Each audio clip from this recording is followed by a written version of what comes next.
नमस्कार, मी संजय माधव, महाराष्ट्र पॉवरलिफ्टिंग असोसिएशनचा जॉईंट सेक्रेटरी. छत्रपती पुरस्कार विजेता 1995-96. 29 डिसेंबरला जो शासनाचा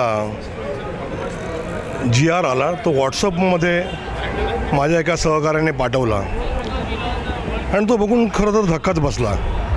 मी परत बघितलं तर पॉवरलिफ्टिंग हा खेळ त्याच्यातून वगळला गेला होता. पॉवरलिफ्टिंग खेळाला आतापर्यंत 1 द्रोणाचार्य पुरस्कार, 4 अर्जुन पुरस्कार, 3 दादोजी कोंडदेव पुरस्कार, 55 शिवछत्रपती पुरस्कार, 4 शिवछत्रपती क्रीडा कार्यकर्ता पुरस्कार, असे आजवरचे पुरस्कार या पॉवरलिफ्टिंग खेळाला मिळालेले आहेत. खरं तर पॉवरलिफ्टिंग स्पर्धा आजच्या या युगामध्ये मुंबई जिल्हा, महाराष्ट्र राज्य आणि राष्ट्रीय स्तरापर्यंत जर तुम्ही बघितलं तर जवळजवळ 113 स्पर्धा, मला वाटतं इतक्या स्पर्धा कुठल्या खेळामध्ये नसतील, खेळल्या जातात.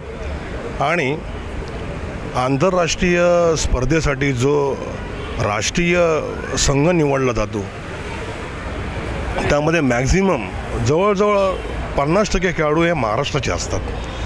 आणि आजपर्यंत महाराष्ट्राने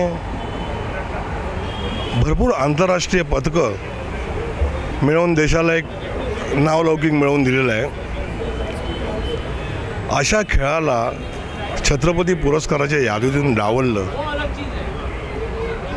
ही खरंच तर एक धक्कादायक बातमी आहे.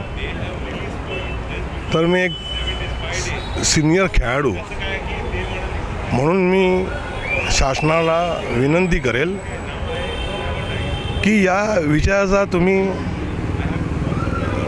पुनर्विचार करावा आणि मला वाटतं परत या शिवछत्रपती पुरस्कार यादीमध्ये हे जे 7 खेळ वगळलेले आहेत त्यांना न्याय द्यावा. धन्यवाद.